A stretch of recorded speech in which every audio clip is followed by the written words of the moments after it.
Top 10 Scariest Time People Survived the Impossible. 10 people who survived the impossible. Sometimes people are extremely lucky and survive the most impossible things you could ever imagine.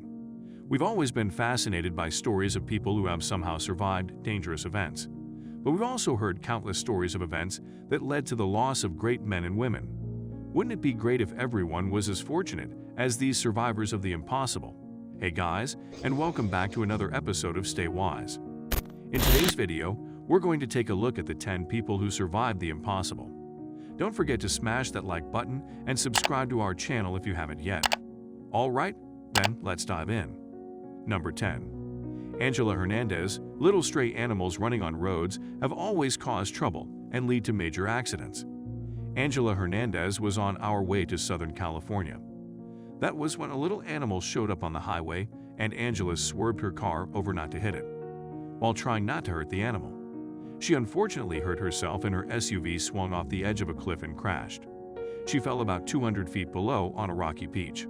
She did not remember hitting her head, fracturing her ribs and collarbone, or losing her breath.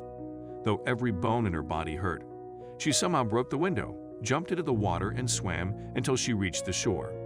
She fought 7 long days to survive and was finally rescued. Number 9. Carlos Rodriguez. Popularly known as the half-headed man, Carlos didn't always look like that. At the age of 14, he survived an impossible car accident that left him with half a skull.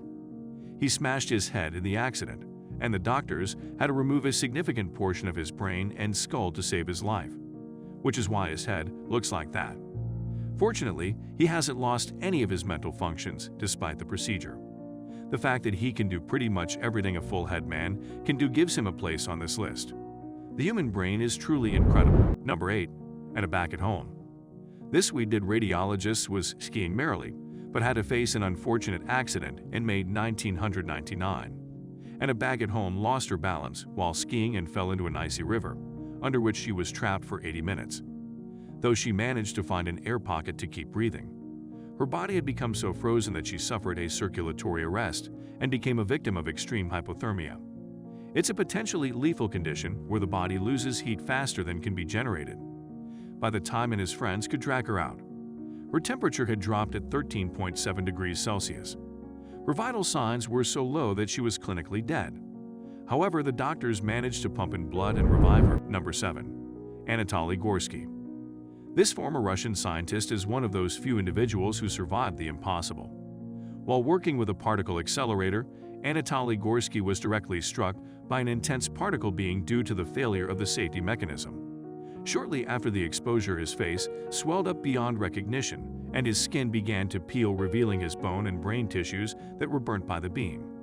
Doctors were sure that he wouldn't survive that excess fatal dose of radiation he'd received, but beyond belief, and it totally did survive, and even acquired a PhD in his subject despite the paralysis in the left part of his brain and a loss of hearing due to the destruction of nerves. Number 6.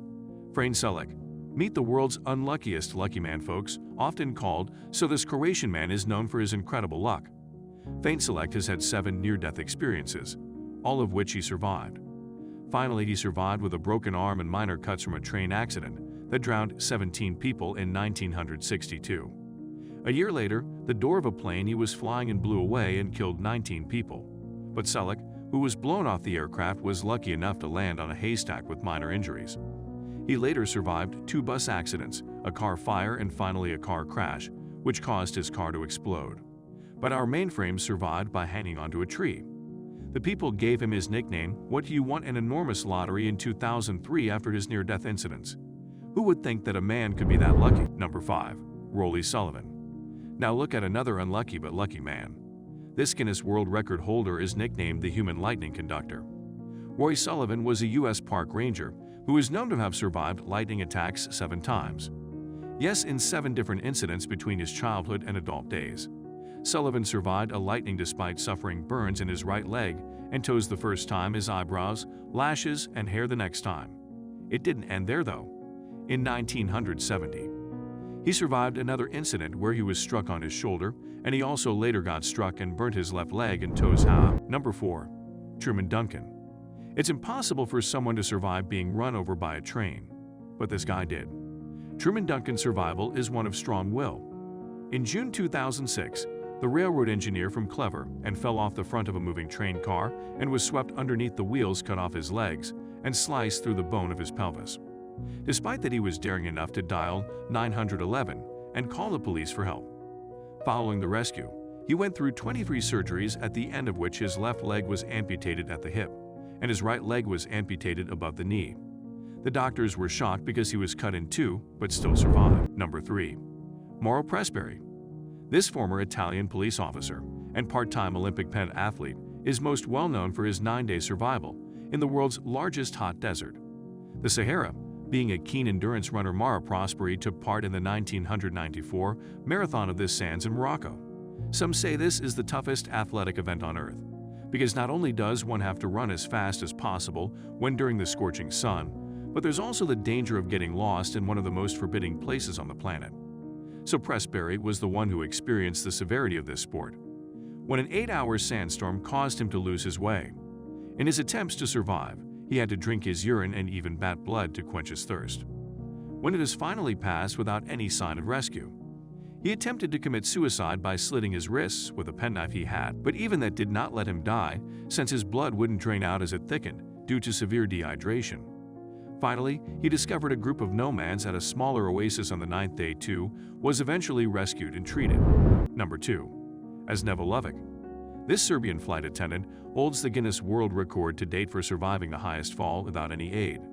22-year-old Asena Velovic survived a fall from an altitude of 33,000 feet in what must be one of the greatest survival stories of all time. In January 1972, the stewardess had departed on a Yugoslav Airlines flight carrying 20 passengers and crew. It was actually another Vesna who was supposed to be on board, but our Vesna here ended up on the flight due to a scheduling mix-up as they flew over what is now the Czech Republic. A briefcase bomb exploded in the baggage section. The flight disintegrated and crashed. Out of the 28 people on board, Velovic was the only one to survive. She had officially fallen over 33,000 feet, that's 10 kilometers. Following that, VisaNet fell into a coma for the next 3 days. She had a fractured skull, 2 broken bones, broken ribs, 3 broken vertebrae, and a broken pelvis, leaving her temporarily paralyzed from the waist down. With her incredible survival story, she became a celebrity and a national hero in Serbia. Number 1. Aaronlston. What would a mechanical engineer do if he lost his arm? He'd get himself a prosthetic arm. Whitney. This American mechanical engineering outdoorsman is well known for surviving a canyoneering accident by cutting off his own arm. On April 26, 2003, Aaronlston Real Estate went on a canyoneering trip in Blue John Canyon when a boulder weighing over 800 pounds fell and pinned his right wrist to the side of the canyon wall. He tried hard to chip off some of the boulder with his pocket knife, but it was in vain. Finally, after 5 days, a dehydrated and delirious Aaronlston realized that the only way of escape was to amputate his crushed arm. He later spoke to the National Geographic News that breaking the bones with his knife was 100 times worse than any pain he had ever felt before. And thanks to his new prosthetic hand, with which he once again resumed climbing and canyoneering, Aaronlston documented this experience in his book, Between a Rock and a Hard Place, and his story. It was also subject of the 2010 film 127 Hours. I hope you find this video helpful. If you liked the video, please like and subscribe, as it really helps our channel, and remember to give your feedback in the comments below. See you in the next video with some more interesting topics and facts.